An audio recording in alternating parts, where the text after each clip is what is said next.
Good evening, everyone. Welcome back to the Evermore YouTube channel. A massive apologies, everybody. I didn't click the live button. I had so many fucking windows open here. I feel like that guy at the end of the Matrix with all the TVs, because we're going to go over loads of stuff in a minute. So I do apologize for that. We are going to jump on live right now. I'm Chris, as you all know. Sorry for the tardiness, everybody. My bad completely. I'll take full responsibility for that. I have been joined by the Evermore's Troy McClaw, PK, who had much more professional service when he was on BBC Radio, Newcastle, and a man with a voice even smoother than my button configuration tonight, Diaries. How are we, boys? Eventually. Are we all right? Terrific, mate. How are you? I'm all right, mate. I'm all right now that I've realised that we actually weren't live before. We had a great intro to show everybody. We had a cracking. The punters have missed a great 10 minutes. I'll tell you now. That was one of the best 10 minutes. Yeah, one of the best 10 minutes I've ever seen in our YouTube career thus far, to be honest with you guys. But I feel like I've done a full show already. Yeah, exactly. I was going to say, yeah, little note there, maybe for me and Mark to not have as many fucking windows to click on in the future, because reason, especially when somebody's been up since 5 o'clock in the morning and drove 6 hours today. So yes, let's get stuck into the show then, lads. Just before we do, a little reminder to everybody: if you haven't clicked subscribe, please do so. We've got over the 4,500 mark, which is awesome. So smash that button. We're going to reveal the 5K giveaway very, very soon. These boys can't stop laughing about this. So we'll be doing that video, and I'll make sure I click live tomorrow on that one for certain, and then we'll get that one uploaded and everything. But let's get stuck in. We are live as always, and there's loads in the comments. I haven't got time to go back and look at all the comments again. Hey again to everybody that's in the comments. I do apologize for that. Let's get stuck right into the content. So pre-season pattern. Obviously, we're unbeaten in pre-season, bit of deja vu this, but we're unbeaten in pre-season. It's got under the radar by a lot of the shithouse pundits who seem to think we're not going to get anywhere close to where we got to last season. What was your take on the pre-season once again, mate? Just for the listeners who are here. Are you sure we're live now? I'm not wasting this on YouTube clowns again. Yeah. Can somebody just tell Di that we're live, just so he knows? I'll click the button. One thumbs up in the comments, and I'll be happy just to confirm it. I think pre-season was good. I think we scored a lot of goals, and I think as we went on, I think we looked better at the back. I still think there's a few things to kind of work on in terms of transition at times, but I think we look good, and I especially think Tonali looked good in the Rangers game. I thought he played really, really well, and I think he's going to be a real addition. And obviously Barnes, who's come in, has scored goals very recently and has made a real positive contribution as well. So yeah, I think pre-season's been really effective. You know, as you said there, we haven't lost a game. And I think everyone has got a good amount of minutes. People are looking good. The youngsters are getting opportunities. All told, I think we should be pretty pleased with what we've had so far. Yeah, absolutely. PK, what was your thoughts on the pre-season thus far, mate? Are you pretty happy with what you've seen? Any concerns? You've had mine already. I'm not going again. I know you're tired today, PK, as well. I shouldn't do this to you, mate. You're a tired man. Yeah, it's been a long day. You know, it's been a good preseason. We started fairly slowly. You know, Gateshead wasn't the best game in the world, you know, but it was the first game back, I guess. Rangers was a good result, to be honest, considering it was a testimonial. There wasn't a dodgy penalty for McGregor to score in the 99th minute. And then, of course, went to the States. So, you know, usually we'll play a York or an Orient or whatever. And, you know, they've played 3 tough games out over in the States in pretty warm weather. Then they've come back to St. James's Park, won the Salah Cup. Happy days. We've won a major trophy, let's call it. Major trophy. Come on, major trophy.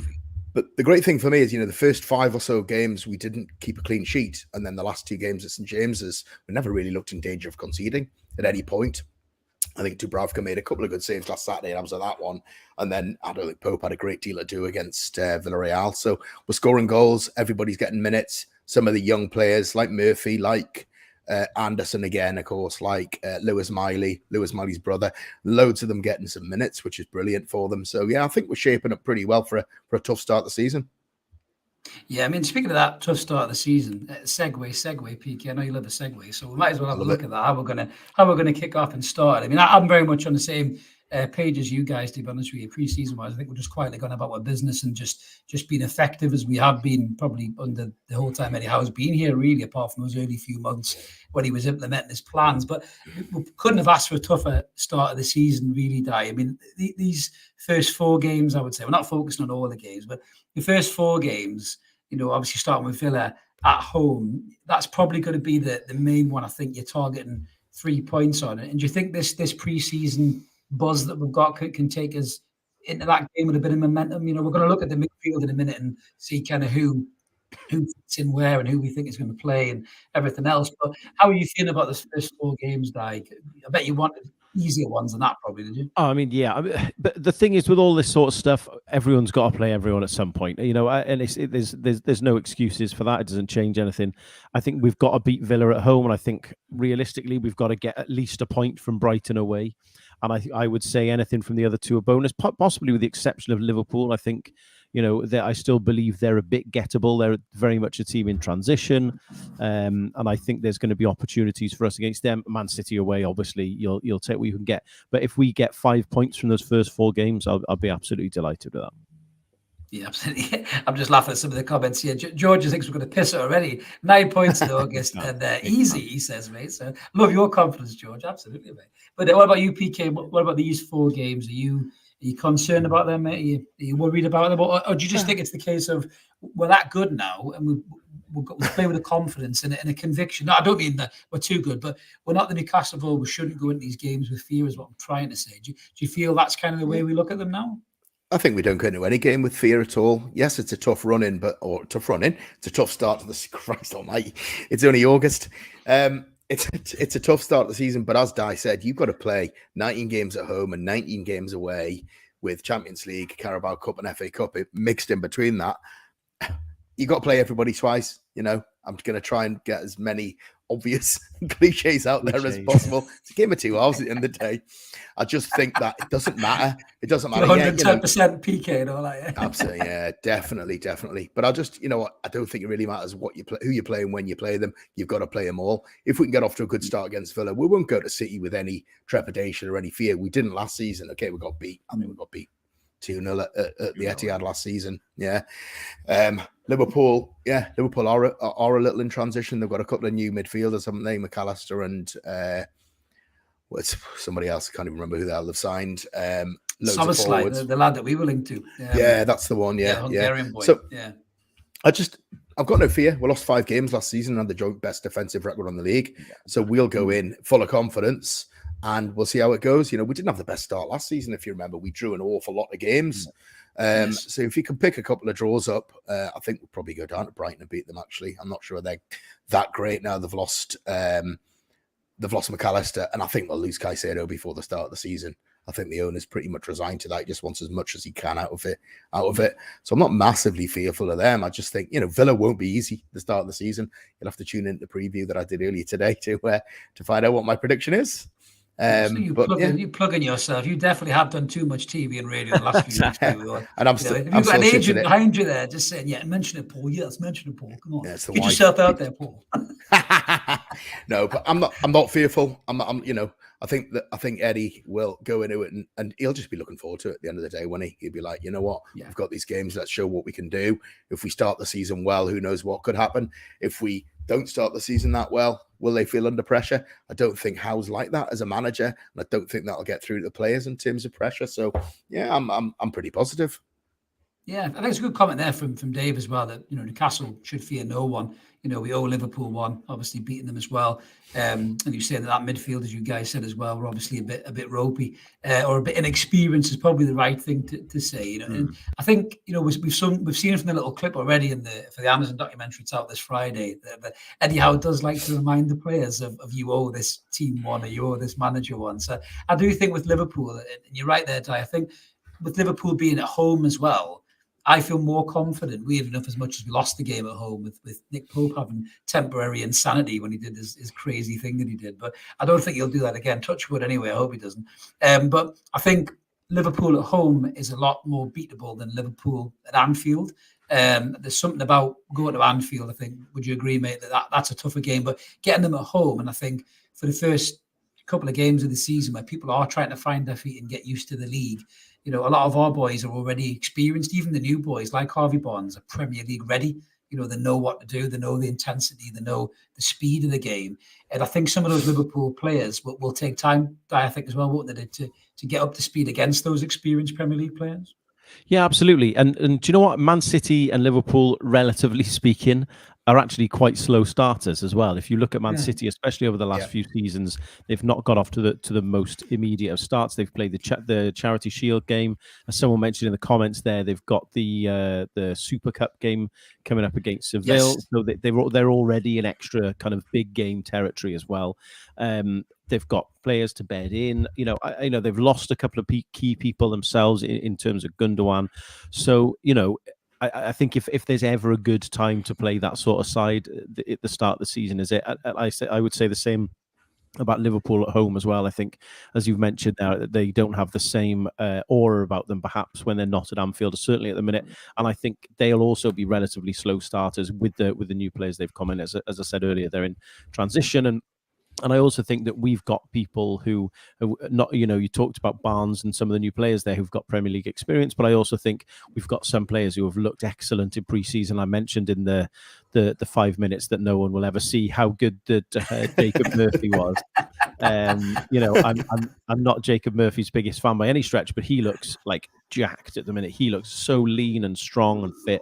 And I thought he played excellently on the kind of a deeper right back sort of role against Villarreal, and obviously got Callum Wilson in for one of the goals as well. So I think not only are we kind of, other teams maybe not going to be at 100% straight away, we're also kind of fit and firing on all cylinders, and we're not in a state of transition. We've not got a huge turnover of players and a load of new lads kind of to bed in. Everything is going to be pretty similar to from the end of last season, I think, with the exception of Tonali, in my opinion. I know we'll come to that, but I think everyone is going to try and pick up from where they left off, and I think taking on these other sides, the bigger sides, if you like, is a perfect time to do it. Absolutely. I mean, moving on to the signings, I suppose, a lot of people have made some comments about the signings in the media. Jamie Carragher recently, which obviously propped in my rant video this morning, which a lot of you have tuned in to watch. So some people have questioned the quality of the signings and whether they're good enough, whether they're Champions League quality and everything else. So just to kind of pull them up and go through. When we did this slide initially, Livramento wasn't agreed. But obviously now he is. So obviously just going from top to bottom, and then we'll get the lads' take on it, mine as well. So obviously we had the young lad Minter who came in and was loaned straight out to Feyenoord.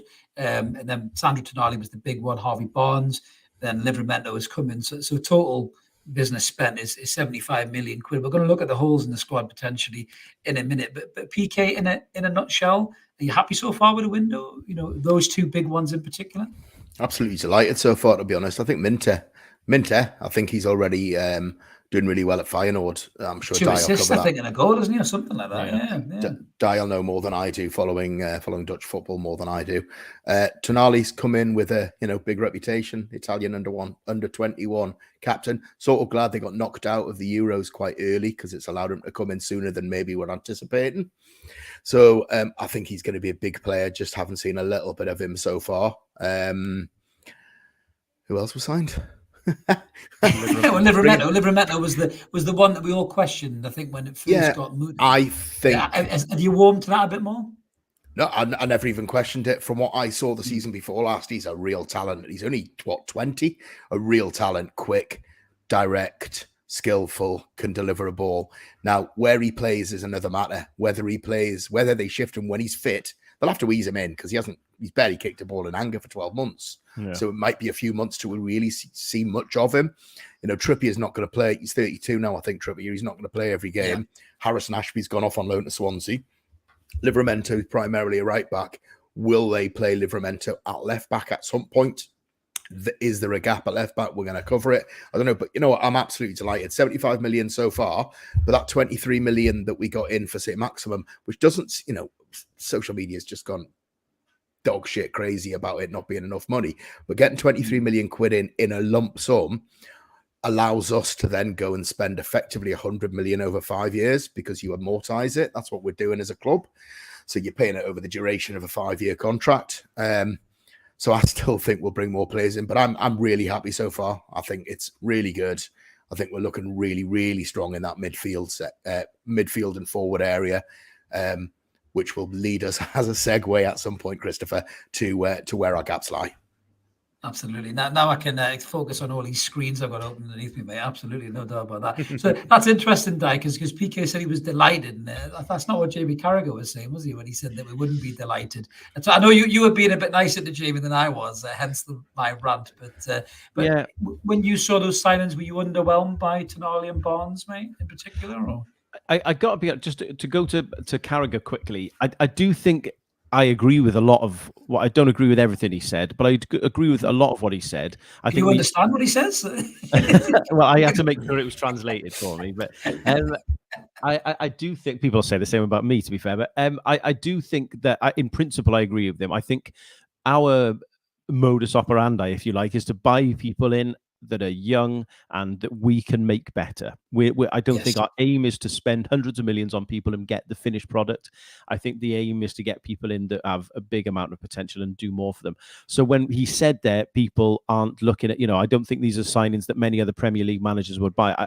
I think that's a correct summary of the situation. Am I particularly excited? I think Tonali, look, I think he's going to be a fantastic footballer. I'm very, very excited about him. I think he's added something to our midfield instantly.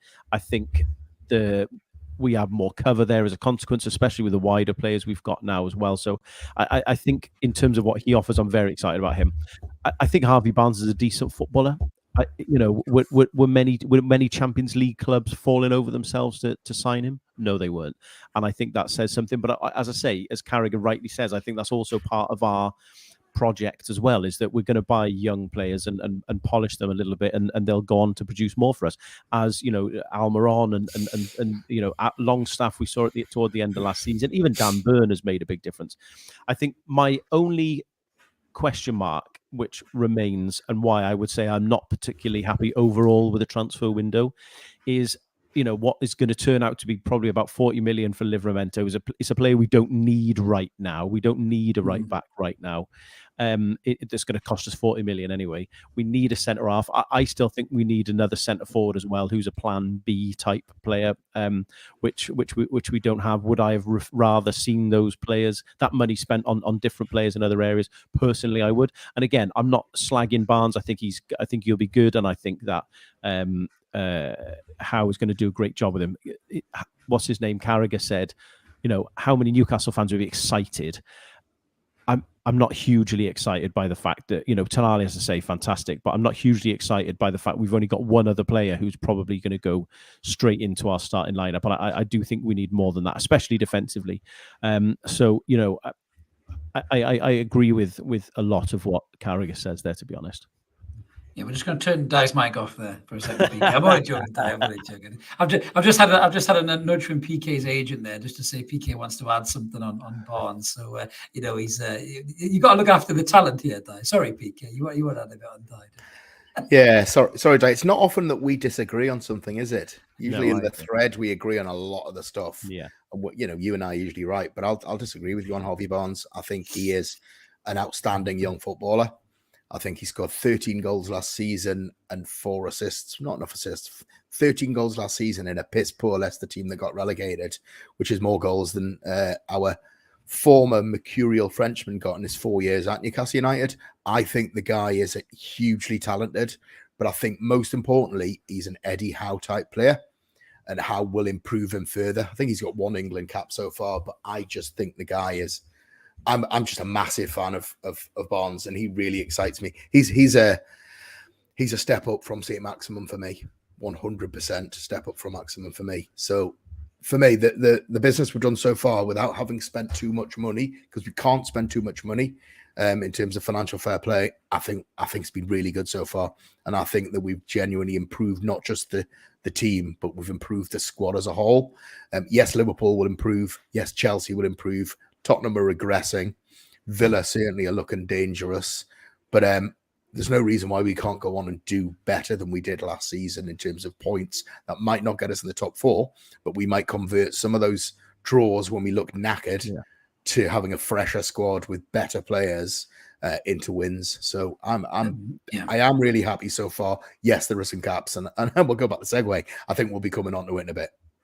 Yeah, we are going to look at that. I mean, on the Barnes side as well, we are going to look at that a little bit more later in terms of backing up exactly what you were saying, PK. But we have kind of talked about it already, and the guys in the comments have been in there as well. So assessing the squad and looking at the holes. So this is the squad so far this season. You can see complete with Tino Livramento in there as well, and squad numbers. If anybody's trying to get numbers on the back of shirts, have a look at this. That'll sort you out. But I suppose looking at the squad in general, I'll kick this off, lads. The big worry for me, you know, and as much as I've always rated Dan Burntine, I've never questioned his ability at left back. Just before we start that, I'm already joking. The left back spot does worry me. I think Burns brilliant. I love him a bit. He's a great asset to the squad. I think his character, his leadership, and everything else. He's more than just what he does on the pitch. I think Burn, you know, you can tell as a presence at the club, he's part of what we've been doing right in terms of the new look Newcastle United. So, and he still has a big part to play on the pitch. But we've kind of, I wouldn't say we've got away with it, but we've been playing a left-footed centre half at left back, and he's done really well. But he's done really well largely because he's got players with endless energy like Joe Linton and Joe Willock to bail him out when he's under pressure as well. In the Champions League, you might not get away with that. There might be wingers who are so fast and so dangerous that Joe and Joe don't get enough time to come over and protect. And I think going back to Carragher, as much as I had a rant die, he might have a point with that regard in terms of Champions League quality players.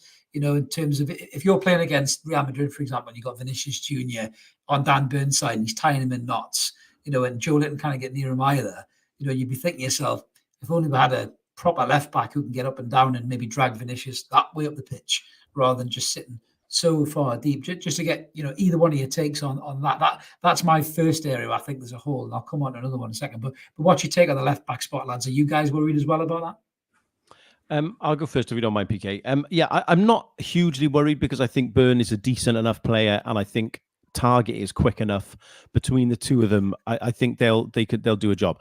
You know, in the grand scheme, obviously, I would like someone else to be playing there, but I also think that our absolute priority, and I think the reason we haven't done it yet, is just a process of getting people out. But I think we have to have another centre half there. And Joe, I was going to mention Lee's comment there, and I think that is my big problem overall, is that have we improved to the same extent as Chelsea or Liverpool? That when I talk about things and I'm not excited, I am obviously happy with what we've gotten, you know, and I agree with you to an extent, PK. I think Barnes is a good footballer. I don't think he's the be all and end all. I'm not sure he's Champions League ready. That's a story for another day. But my point is that I think ultimately, looking at that list of defenders there, we've got more defenders there than we have any other part of the squad than the numbers there. And you look at that, damn it, God, I hope he doesn't play. Lascelles is useless. I think Emil Kraft seems like a really lovely man, and he's got great hair, but I don't want him to play. Javier Manquillo, again, I do not want to see him on that football pitch. So I also think before we bring in yet another defender, I think maybe there's an element where we've got to get rid of someone first before that happens. Because, you know, we talk about Target or Botman or whatever else. They are, you know, Target or Burns, sorry. They did really well last season. And I appreciate you're right. We're playing Real Madrid or whoever. There's, you know, there's not many left backs we could buy who would deal well with Vinicius Jr. So I also think we're using quite extreme examples there. I think if you know, we mentioned that we've only lost 5 games in the league last season, and that's against Manchester City and Liverpool and Arsenal and Chelsea and all these others. You know, that's a high level of person that we're going to be playing against next season. And I think if those lads did well enough there, then I don't see any reason they won't do well enough next season. I think if it comes to it, Trippier can maybe play on the left. I'm not a massive fan of it, but he can maybe do that, which means Livramento can maybe play on the right. So I do think we have some flexibility and options, but I would say that overall, defensively is my biggest concern at centre back. I think if Cher, it looks like Cher's going to miss the game on the weekend. So he's injured now, isn't he? Yeah. I don't think he'll make it. I don't think he'll start against it. So, so then we've got realistically Lascelles and Botman now. In Christ, Lascelles is awful. someone has to come in at centre half. I don't think there's any discussion there. I think I can see Byrne maybe coming in playing centre half with Botman and Target playing, or some combination like that on the weekend, just so that Lascelles doesn't come in. But in terms of gaps, that's where we've got the biggest area. I think I'm perfectly happy with what we've got in midfield. As I said earlier, I'd like another striker, like a Plan B type striker, which I appreciate is very optimistic. But I'm less concerned about a left back if we get a good centre half in, and that's the one thing I think we really need. And Eddie Howe's not daft. He knows that. He can see that. So I'm confident it will happen before the end of the window. Yeah. What about you, PK? Are you feeling the same in terms of the gaps? I mean, there's also a gap up front, in my opinion. I'll come to that in a minute. But are you in the same kind of page as Di? Do you think the left back, centre half more than left back, or are you more left back than centre half? Where's your mind go in terms of the defensive cover that we need, mate? Yeah, I think we need both in equal measures as it goes. I think maybe we can. Maybe we'd afford to buy one and loan one somewhere on the way, but certainly Matt Target, he was injured the majority of last season, wasn't he? So we never really saw much of him, but he doesn't look like he gives us enough going forward down that left flank. And as we know, apart from the goal against Leicester in the quarterfinals, Dan Burn really doesn't give you very much going forward. He's solid enough, but he's 30, 31 now. Yes, he's got long legs, go gadget legs. But whoever said that earlier, George, I think it was, must be on the mythos, right? But I think we need both. I think we need a pacey left back for sure, which is why I think when Livramento gets fit, they might slot him in there if he's capable of playing that position, if they can't get who they want. But we know they're not going to overpay for players. So if they have to go in with what they go in, then fair play at left back. I definitely think we need a centre half. Shares 30, 31 now. He's picks up a few knocks. Lascelles definitely is not good enough as well, we know. So I'm confident that they will bring a centre half in, and a good centre half as well. I'm so glad they didn't go for Harry Maguire, having been linked with him all summer. He's going to go to West Ham by the look of things. Jesus Christ. 30 million? Is it 30 million? West Ham have done a deal for Maguire on? Yeah, 30 million. Jesus, man. He's crap, but he cost them 85 million quid. I wouldn't pay 30 million yen for Harry Maguire. He's fucking toilet. He really is. Toilet, honestly. Yeah. When he was like in Newcastle, I actually nearly vomited on my shoes because he's so shit. I wouldn't want him anywhere near the club, honestly. Yeah. I'd rather have a youngster play there.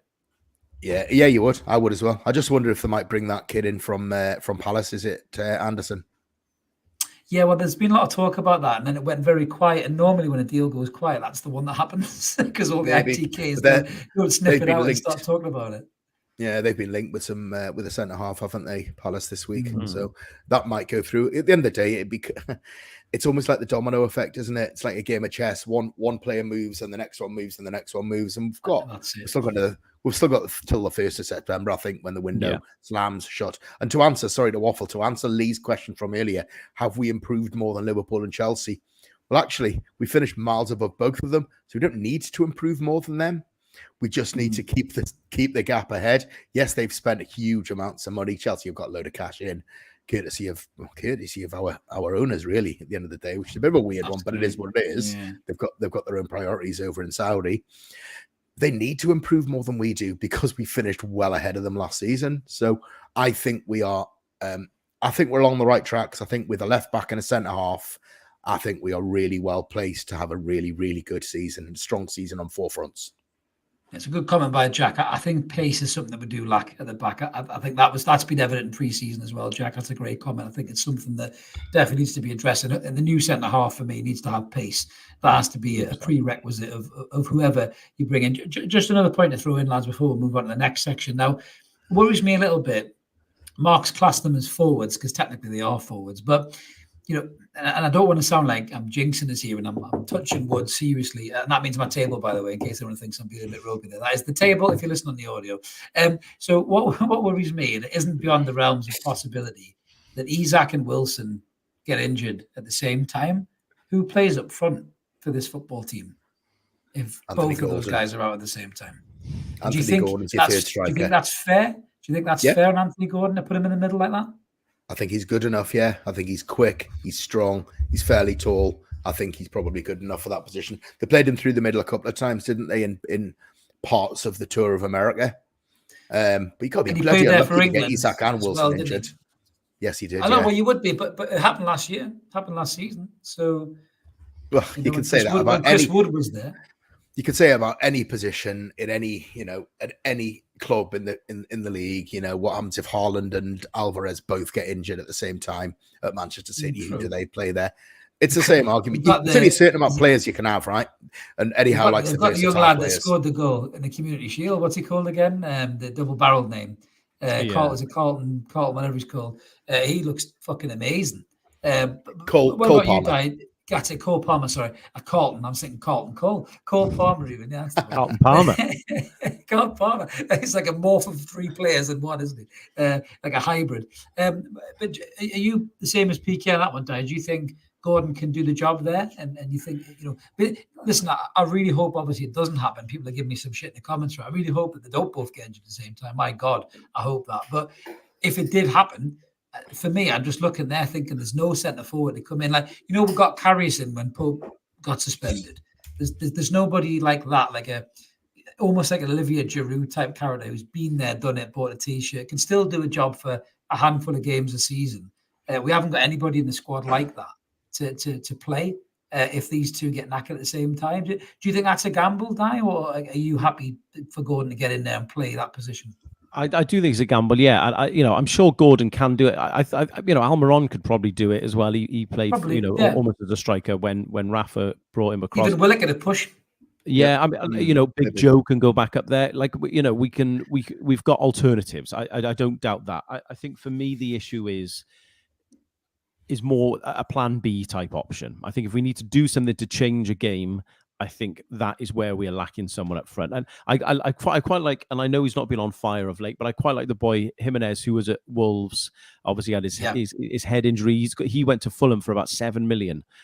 I would have thought that would have been quite a nice little buy for us, to be honest, to have as a plan B. Someone's a bit different, somewhere they can kind of pump the ball up to a bit if we need to, and is decent in the air and has got good goal record, Premier League experience. I appreciate it's not happened now, so it's pointless me saying that, but I do think we need someone else up there. But as much a plan B, I think the one thing that's going to scupper us this season, and you're right, we can rotate people and people can play there. I think ultimately, if we're going to do well in the Champions League, and I'm not suggesting we win it or anything, but I'm suggesting we get out of the group, let's say, then that is going to have a huge impact on our Premier League squad. And I don't quite know up front if we have the depth and variety to kind of sustain that over a season, because we also want to do well in FA Cup. We got to the Carling Cup. Well, it's not called the Carling Cup anymore. You know what I mean? The League Cup. You still call that, mate. Yeah, we know what you mean, mate. Don't worry about it. We got to the Milk Cup final last season, and the Worthington Cup, was it called that? Exactly. The Rumbelows Cup final. We want that again, right? I don't think anyone thinks we're going to win the league. I don't think anyone thinks we're going to win the Champions League. We do have a chance of going well in a cup competition, so we do want to be pressing on all 4 fronts. And I think that having 2 strikers up front is maybe where that might fall. Kevin Pryor is saying, "Come on, have a bit of faith, Di." For those who are regular watchers, I would say I'm one of the more pessimistic on those fronts most weeks. So I actually think I'm being quite positive myself. But there you go. Yeah, look.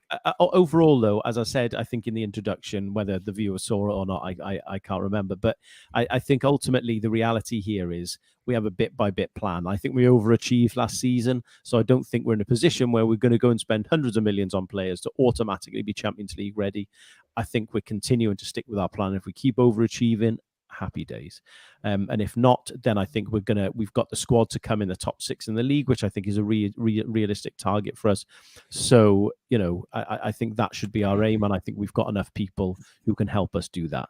Does in line to I won't go that far. He's going to send you the pessimistic member of the podcast crown, I think, mate.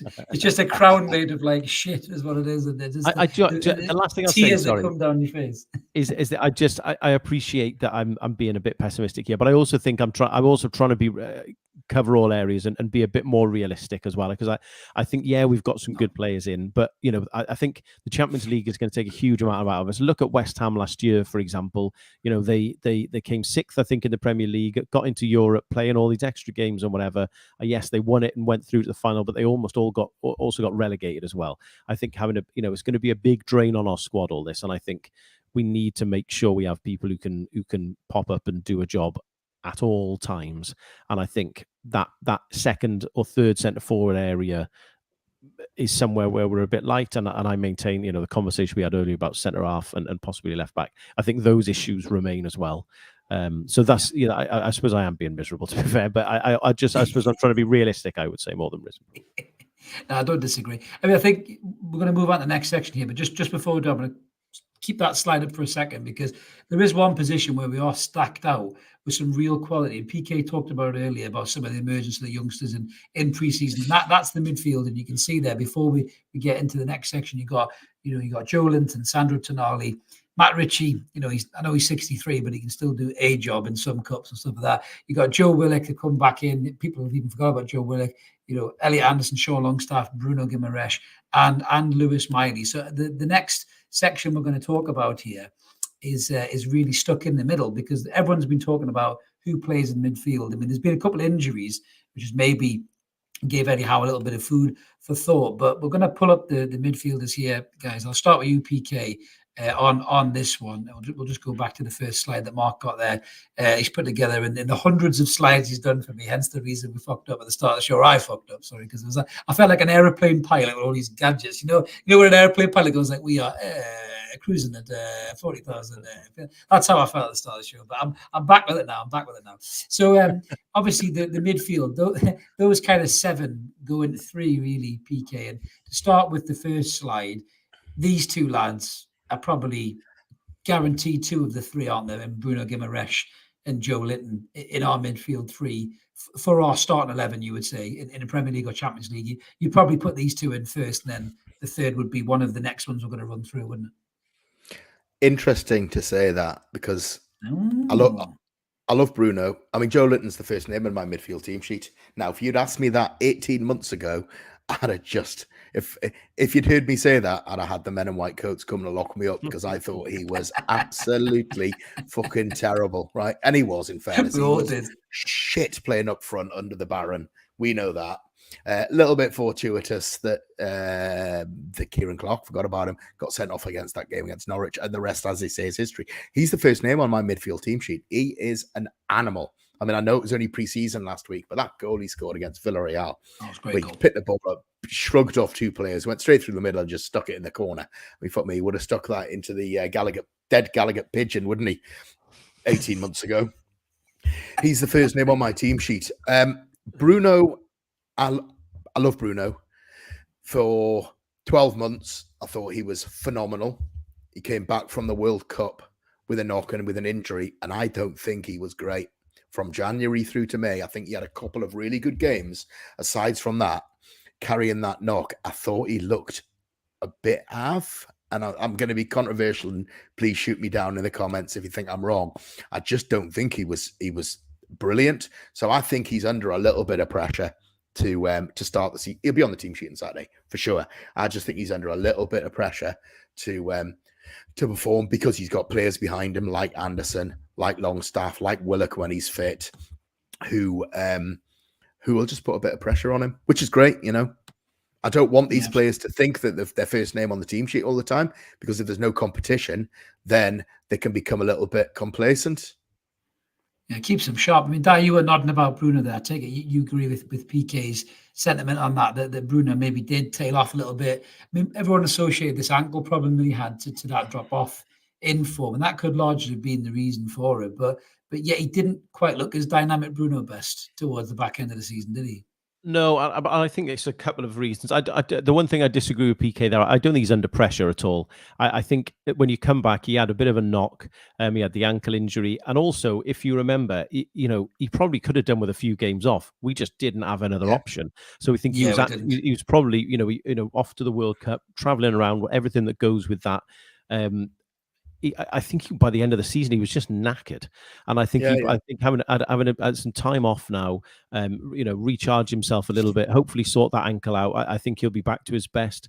I think I agree as well with PK about Joe Linton. I just think he's just a ridiculous. Again, if you'd have said 18 months ago what I'm about to say, it's just. I think he's one of the top 5 centre midfielders in the league. I really, really do. I just think he's a monster. And again, the goal he scored, the way he nicked the ball around the Villarreal midfielder, like he wasn't there and ran around him, and he's just a fantastic football player. And I think he'll start with Bruno. And I think we've not spent all that money for Tonali for him to chat to Paul Dummett on the bench. So I think he starts. The only question for me is, the only thing I would say for me is, I think Bruno obviously occupies that middle spot, and I think the graphic you've got here shows really well that Joelinton's, that natural space is more on the left side. I don't really see Tonali being more of a right sider. I wonder if maybe the aim will be Tonali to kind of sit in a bit more and let Bruno and Joelinton maybe not push on, but be a bit more in advance of him, and Tonali to kind of be a bit more of a proper old-fashioned centre midfielder, if you like, and let the other two go up and down a bit more, which I think is also their best roles as well. So that's the only question mark I would say. But for me, Tonali starts the game on the weekend in midfield. I think he's, again, from what I've seen of him in pre-season, he just looks like he's a real Rolls Royce of a football player. Absolutely. We don't need these slides now, Dad. You've already sorted it, mate. But sorry, I'll move on anyway. That's all right. PK will probably disagree with me, so that's all right. Well, you know what? Sorry, Chris. I slightly disagree with that. I think he might play Bruno in that 4/6 role. And if Tonali starts, I think Tonali might start a little bit further forward. But that's just my opinion. What do we know? We don't know anything. Eddie Howe knows. Well, yeah. Well, I don't know, mate. You've been on that many news outlets now, PK. You know quite a lot, don't you, to be fair, mate? So, boring. I'll stop now. That's it. Last one. But, I mean, looking at the third spot, I mean, Dai's already said he thinks Tonali will probably be the guy that comes in for that. I mean, there is a wealth of choice here in terms of that third spot. And I think the good thing about having options, you can change it up for different games. You're looking at 2 players right here in Joe Willock and Sean Longstaff. And Sean Longstaff often doesn't get the credit he deserves and the praise he deserves. I mean, the lad is a workhorse. He covers every blade of grass. You can see from that heat map, he's everywhere.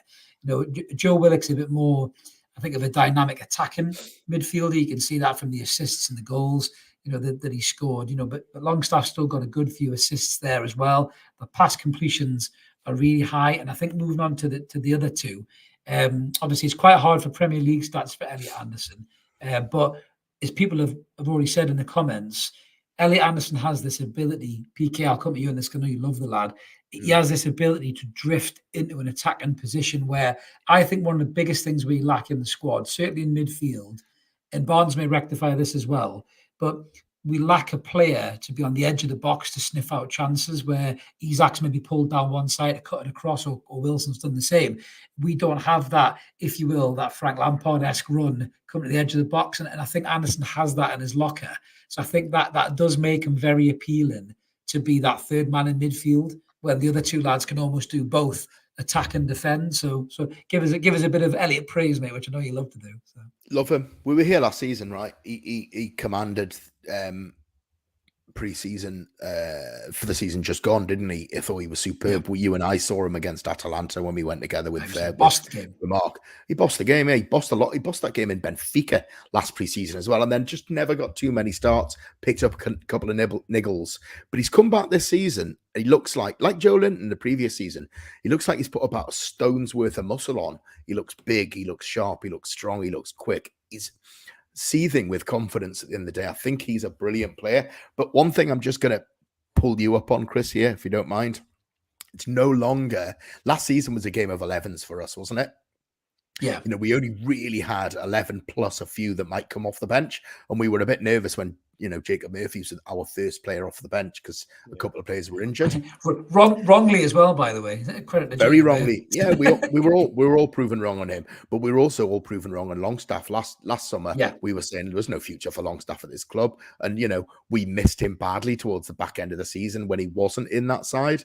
But now we've got 4 competitions and we're going to have to rotate these players. So I know that you're probably saying, well, fucking hell, we're not going to get any viewers if we don't talk about starting 11s. It's very difficult to talk about about a starting 11 now, because you've got Anderson, because you've got Tonali, you've got Bruno, you've got Joe Linton, you've got Miley, you've got Willock, who we all forgetting about, as you said, because he's been injured and hasn't had a preseason.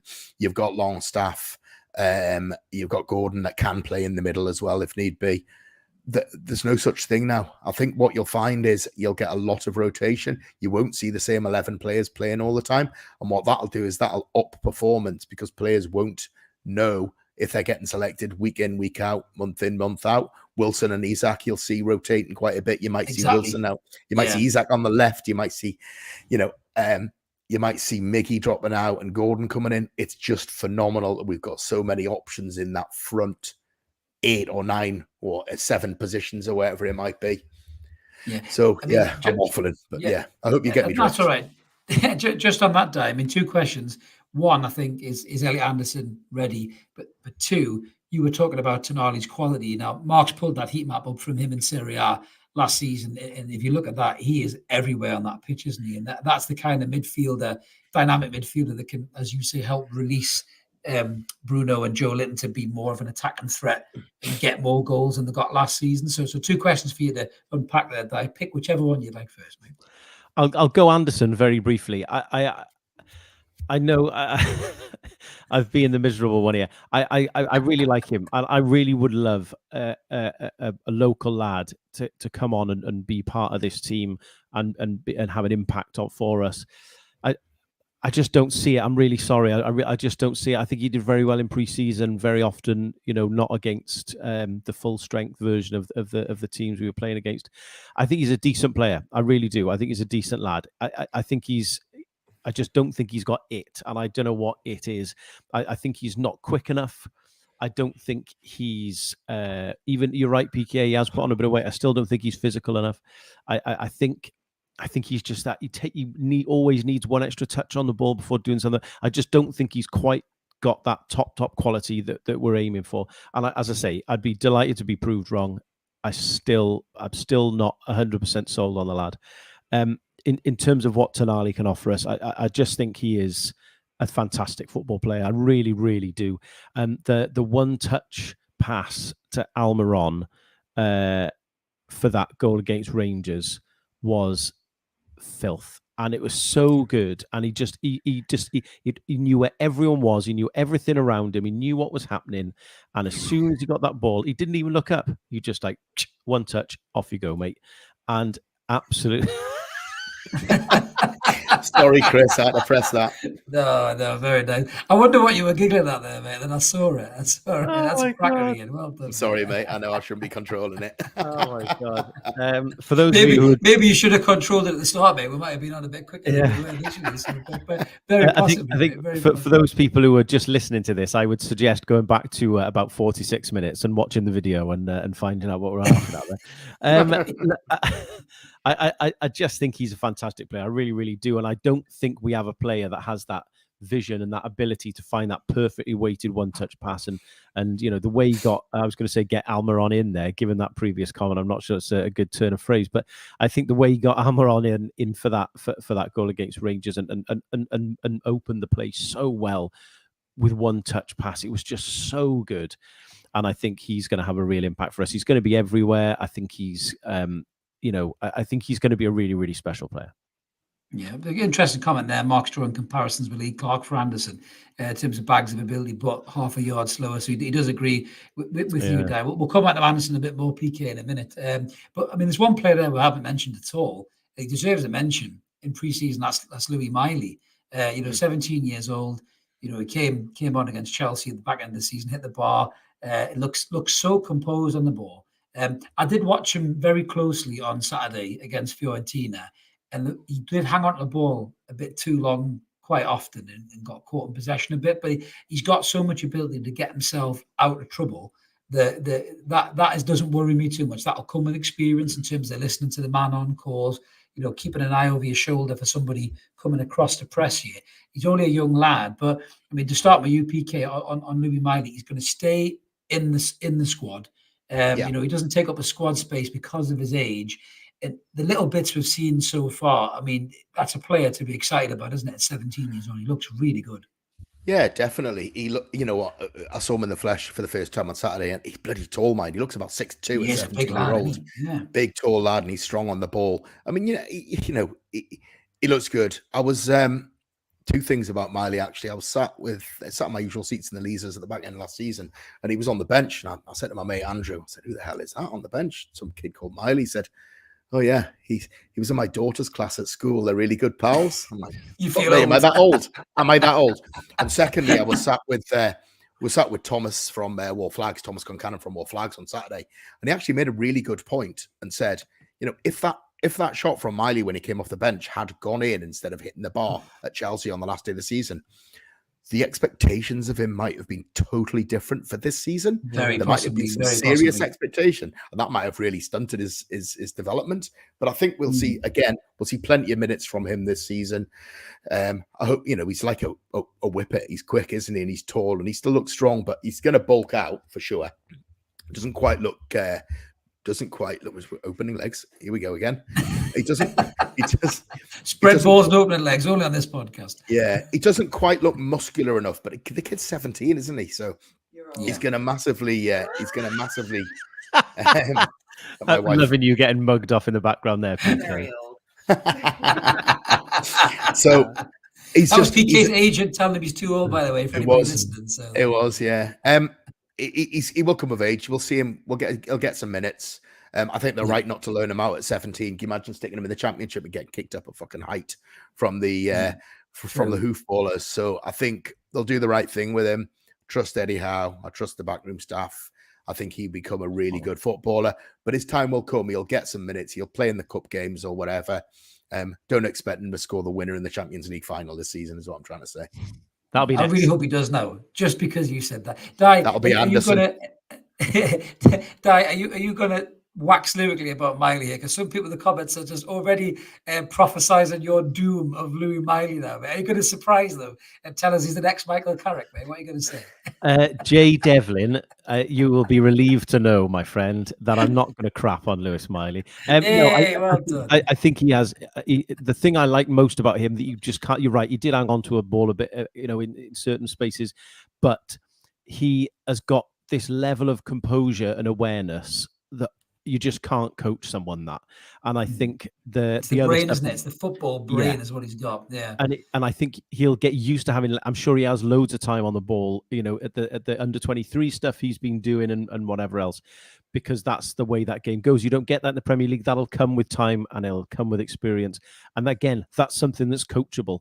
The awareness and the understanding and the vision. There was one, I think it was at the end of the Fiorentina game, or maybe the Chelsea game, where there was kind of, we tried to play a little bit of keep ball in like our own right back area, basically. And he kind of like had his back to the rest of our midfield and did a lovely little turn around the corner and completely opened up the play with a pass that looked like it wasn't on. And it was just like, that's the sort of stuff you can't teach. I agree. He's a fantastic player. Great point that you made about your man from War Flags. I think that's a very, very good point, actually. I think, that expectation level being a bit lower is probably going to benefit him in a lot of ways. And I think Tonali coming in is going to benefit him. Him playing with these lads in training every week is going to benefit him. When it comes to the cup games, I'm sure he will be one of the first names on the team sheet, especially in the earlier rounds, just to give him that opportunity and experience. So yeah, I think he's fantastic. And as I say, the composure and awareness is something you just can't teach. So to see he's got that at such a young age is fascinating to me. Absolutely, and there is two of them as well, as some of the guys are saying there. The Miley brothers, we do like a set of brothers at Newcastle, don't we? We had the Abiobis, the Longstaffs, and the Mileys. Hopefully, be third time's the charm. I know the Robledos. Yeah. Well, that's true. Yeah, throwing out some historical facts there, PK. So we're going to finish on our last category, because thanks to me, we've been on about 20 minutes longer than we should have done, which is our one to watch for the season. So we're going to start with you, PK. And when we threw this out into the chat, there was only one name really that the PK wanted to throw out there, and that was this fella right here, the Geordie Maradona, as Mark Guy's going to hate that. That is, oh no, I'm a big fan of that. That's a great graphic. Fan of that. Yeah, that's Mark at his best there. Yeah, of course. If you don't know who we're talking about, Maradona has not come back from the dead and played for Newcastle. This is the lad we are really talking about, which is Elliot Anderson, and that is your one to watch, PK. And just to help you illustrate that, Mark has again been doing the super duper slides for you. So we've pulled up Elliot Anderson as your one to watch here in a comparison against Sean Longstaff. Maybe slightly unfair because they are slightly different players, but I suppose if you're looking at, it's got to be between one of those two to start. And you can see even just in the small impacts of games that Anderson has played in his appearances there, he's got some decent stats there, mate. Certainly in his passing progression as well. And I know you're a big fan, mate. So take it away. Why is Elliot Anderson your one to watch this season? Yeah, there's absolutely no point whatsoever in putting that slide up for me because I can't read them. I just don't get them and I don't understand them. Well, I can talk you through it. I'm just gonna go off the cuff. So if you flip back, can you flip back to the previous slide without confusing us all and ending the broadcast? Is that possible? What are you talking about? Previous slide. The previous slide that you had, not Maradona, but then you had Anderson. Oh no, I can do that. I can do that. Yes, I can do that, mate. There you go. That's fine. You talking about his heat map? That one there. Absolutely not. I can't read them either. The one where you've just got him stood in the middle of the pitch with a strip on. Oh, but that's just a photograph, mate. So that doesn't really serve any purpose whatsoever, unfortunately, mate. Just tell us how good you think he's going to be. I'm sorry, mate. But I know this is live podcast. I don't know what the fuck you're trying to talk about. Hellfire. I really don't. What I was trying to tell you, we haven't got together for a while, mate. But tell us how good he's going to be, please. Okay, what I was trying to tell you was that photo there. He's put on about a stone since that right. Sorry. Okay. Yeah. So he's a much meatier, much bigger lad now. He's quick. He's strong. He's direct. He's full of confidence. You can play on the left. You can play on the right. You can play through the middle. You can play as a 10 if we do a 4-3-2-1 or 4-2-3-1, whatever you want to call it. And I think he can play up front. And he should have had that goal against Forest last season. So I know running out of time. Elliot Anderson for me, the Geordie Maradona. Yeah, absolutely. And yeah, it has been a long day, PK. There's no doubt. Long day. Yeah. Put that for long day for both of us. Now, Di, as you understand how this whole thing is going to work, as our little pre-chat before, I forgot to click the live button. Your one to watch is Anthony Gordon, and with the help of these slides to illustrate why, Di, you can explain to us why you think Anthony Gordon is your one to watch, mate. Can you put the picture of Maradona back up? I think I also, to an extent, sort of agree that these slides are relatively futile as well. But I would say the thing for me with Anthony Gordon is he was all about someone who needed a bit of confidence. I think he got an awful lot of shit for the first half of last season with Everton. When he came to us, he definitely wasn't his best self. And I think he's gone away and he's absolutely shone at the under-21s Euros and has done so well there. Obviously, you lot, I say you lot, not you, Chris, but you lot won at PK. No. And I think he was a key part of that. I thought he played really, really well in the Chelsea game in pre-season as well, that dynamism and the movement across the pitch. He was running at people, and I think I was really excited when we were going to sign this guy, and I think we didn't see his best self last season. And I think now he's had more time with Eddie Howe. He's had a pre-season. I think he's brimming with confidence after the under-21s Euros. I think he's going to be someone who makes a real impact. Sorry, Mark, I was just joining and taking the piss with the boys. I think he's going to be someone who makes a real difference and an impact for us. I think goals will come, and I think once he gets a couple of goals at the start of the season, I think he will be a key player for us. And again, he's 22 years old. You know, the sky is the limit to an extent with him. I think he's a dick as well, and I mean that in a positive way. I think in a Craig Bellamy-esque way. I get what you mean. Exactly. Yeah. I think he's got a bit of devil in him. I really like that as well. So I think he's going to be someone who's going to make a real impact for us, and he would be my one to watch this season for sure. You're one to watch, absolutely. No, I think you're right. I mean, he's already come out and said that about the fitness, and very different from Everton than it was to here. And now he looks like he's sharper. And I think that summer tournament has definitely helped him as well, guys, as well. So I think, we are going to see a much better Anthony Gordon. And don't worry, Mark, I'm going to use your slides because, I know how we play the game on this show, Mark. So don't you worry about it, mate. So my one to watch, surprisingly enough, obviously because these two nicked the other two as well, but my one to watch, and I am saying this is very much what PK said at the start of the episode, is Harvey Barnes. Now, Harvey Barnes is no youngster. He's been playing in the Premier League for quite some time. Again, he's 25 years old. You can see the appearances, obviously, last season, his goals in a relegated side, 13 goals, 3 assists, his shots per game, his passing accuracy, his progressive passing and everything else that he does. he has a lot more end product than our former left winger, who was obviously buggered off to Saudi Arabia in Alan St. Maximin Q, the Maximus crying their eyes out, still hugging that strip and missing them every single day. But listen, Maxi was good for us in moments and at different times of this Newcastle United history. But with Harvey Barnes, I think we saw it at the weekend. We saw what Harvey Barnes is all about. That cutting inside. One thing that worries me a bit about Gordon is that he hasn't got a trick. There's not much trickery in there. I was watching him very closely on Saturday, and he just seems to run, and then he'll change direction. He'll run that way, then he'll cut back and he'll run that way. Whereas Barnes will drop a shoulder, cut inside, send the defender the other way, and maybe open up and have a shot. And I think that just comes probably from more experience in the Premier League that Barnes has had over Gordon. Gordon will get there, I think, probably. And he will be every inch that good of a player. But what Barnes will give us that a lot of the players that we've talked about maybe won't give us is goals. And I think that showed on Sunday. And for me, this might be a hell of a statement, and Mark will probably clip this, but Harvey Barnes, for me, gets 10 goals for Newcastle this coming season. I honestly think he's that good, and he gets in that many goal-scoring positions. And I think the link-up play that he'll have with Alexander Isak and Callum Wilson and Almiron and Bruno, finding those little balls through the middle, for him to run into it, and how clinical he is when he gets in the final third. I honestly do think that Harvey Barnes is going to have an absolute stellar season for Newcastle United. I think he'll get 10 goals, guys. I really do. I don't think you're wrong. I think he's a good player. He got 13, I think we've said last season. I think 10 is something he's more than capable of.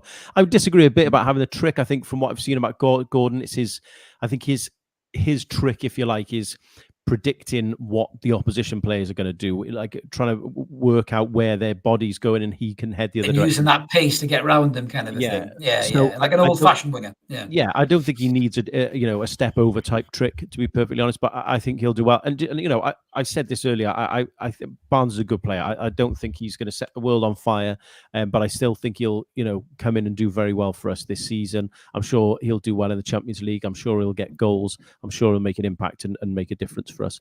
But I think he's definitely an improvement on St. Max. I think he's definitely a talented football player. And, I think the biggest plus for us, regardless of what each of us think about kind of certain areas on the pitch or whatever, is we have now got 4 people, realistically, maybe even 5, who are winger type players who can come on and change a game and make an impact and make a difference for us. And it's been such a long time since you can say that, where the people off the bench are going to make a real difference. And I think whether it's Barnes or Gordon or Miggy or even Murphy or Isak or whatever, is that there's real competition for places. People can play on either side of those wide spots. And I think people coming off the bench can make a real impact. And it's been a long, long time since we've said that. So I think our forward area is very well stacked and looks a real threat. That's a fantastic way to sum that up, I think, Di, really. So it is exciting. The squad is better than it was, younger players, more experience, everything else. So, yeah, it's something to look forward to, I think. And, hopefully we will get a couple more bodies in over the line. But Aston Villa's coming this Saturday. We've got a jam-packed week full of content. I'm going to be back on tomorrow live talking to Villa Park Podcast. I will remember to click the button to go live. So don't worry. We will definitely go at 7:30. I won't have as many bloody boxes open this time, so I won't confuse myself. But thank you so much to everybody who's been in the comments. It always helps the episode flow. Me and the lads really appreciate it. Thank you for your patience hanging around as well for my little fuck up at the start. As I mentioned at the start, if you do like this kind of thing that we do, it's normally on time. Smash subscribe, come and join us. We're over 4,500 subscribers, as Di's pointing just below us. Is very well trimmed beard there. You won't regret it. Loads of Newcastle United content. Stop showing off that hair. It upsets me now. Follow the challenge.